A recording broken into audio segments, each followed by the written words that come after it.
সুবহানাহু ওয়া তাআলা পবিত্র কালামুল্লাহ বলেন, আল্লাহ তাআলা বলেন, আলাম তারা কাইফা দারাবাল্লাহু মাসালান কালিমাতান তাইয়্যিবা।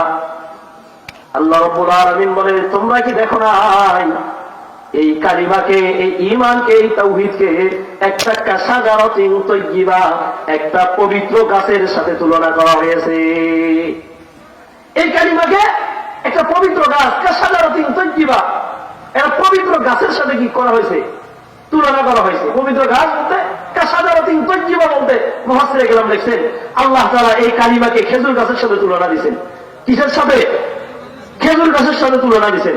দুনিয়াতে তো আরো অনেক গাছ ছিল, এই কালিমাকে আল্লাহ তাআলা খেজুর গাছের সাথে তুলনা দিলেন কি জন্য?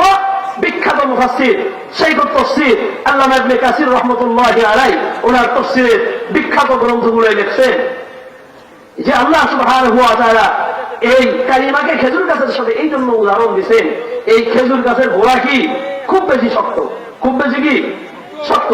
আল্লাহ তাআলা এই কথা বলেন, আসলুহা সাবিতুন ওয়া ফারউহা ফিস সামা। আল্লাহ রাব্বুল আলামিন বলেন, যার গোড়া হবে মজবুত এবং যার শাখা প্রশাখা গুলো হবে আসমানের দিকে। এই কালিমা, এই ঈমানের গোড়া কি মজবুত, শক্ত হবে। এই জন্য আল্লাহ সুবহানাহু ওয়া তাআলা এই কালিমাকে খেজুর গাছের সাথে এই জন্য উদাহরণ দিয়েছেন, যারা ঈমান ওয়ালা হবে, যারা আসলেই তাওহীদে বিশ্বাসী হবে, তাদের ঈমানও এমন মজবুত থাকবে, যতই জেল জুলুম জরিমানা আসুক না কেন, যতই মামলা হামলা গুম খুনের ভয় হোক না কেন, এই কালিমাওয়ালা তার কালিমা থেকে বিচ্যুত পরিমাণ 1 ইঞ্চি পরিমাণ সামনে গিয়ে নড়বে না, সরবে না, কখনো হটবে না, পিছু হটবে না। কথা বলেন ঠিক কিনা? এই জন্য আমরা অতীতে দেখছি, এই 16 বছর বিগত ফ্যাসিস্ট সরকারের আমলে যে কোরআন ওয়ালাদের প্রতি, যারা কোরআন, যারা তাওহীদকে তাদের পক্ষে লালন করেছে, আমরা দেখেছি তাদের প্রতি কি পরিমাণ নির্যাতন, তাদেরকে নির্যাতনের রিস্ট্রিম রোলার তাদের উপর কি পরিমাণ চালানো হয়েছে আমরা দেখেছি। আমাদের সামনে এটা স্পষ্ট, আমরা কি এটা দেখেছি। ওলামায়ে কেরামকে তারা এই কোরআনের কথাগুলো বলার কারণে, হক কথা বলার কারণে, কোরআনের আসল বাণীগুলো প্রচার করার কারণে আমরা দেখেছি তাদের পায়ে, তাদের হাতে, তাদের কোমরে কি শিকল বেঁধে, দড়ি বেঁধে কি টেনে টেনে নিয়ে গেছে, দেখছি না আমরা। অথচ তার বিপরীতেই কি দেখছি আমরা?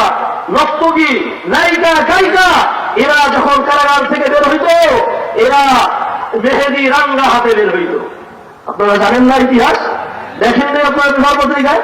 নর্তকী, নায়িকা, গায়িকা এরা জেল থেকে বের হইত কি নাদুস নুদুস হয়ে, হাতে কি দিত? মেহেদি করে। আর আমাদের বিশ্ববিখ্যাত মুফাসসিরে কোরআন, কোরআনের পাখি আল্লামা রাসূল সাইদি রাহিমাহুল্লাহ, তাকে তিলে তিলে এই কারাগারে প্রকাশ্যে নির্যাতন করে করে শেষে শহীদ করে দিয়েছে। কথা বলে ঠিক কিনা?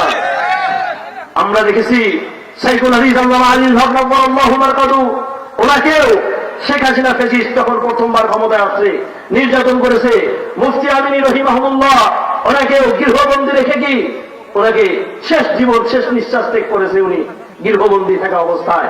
এবং আমরা দেখেছি আরো অনেক ওলামায়ে কেরাম, আমরা অনেক সময় অন্যরা মনে করতাম যে মনে হয় তারা অপরাধ করছে, প্রথমে যে আলেমদেরকে ধরছে আমরা মনে করছি যে তারা মনে হয় অপরাধ করছে এই জন্য ধরছে। পরে দেখি যে না, এরা কোন দলের সাথে এদের আক্রোশ ছিল না, মূলত এদের আক্রোশ ছিল কোরআনের সাথে। কিসের সাথে? কোরআনের সাথে। আল্লাহ সুবহানাহু ওয়া তাআলা এই কথাই বলে, আসলুহা সাবিতুন, যারা ঈমানওয়ালা হবে তাদের গোড়া হবে এমন মজবুত, 16 বছর নির্যাতনের পরেও তারা অটল এবং অবিচল থাকবে কোরআনের উপর। কথা বলে ঠিক কিনা? কোরআনের পথে অবিচল থেকে আমার মরণ যেন হয়, কোরআনের পথে অবিচল থেকে আমার মরণ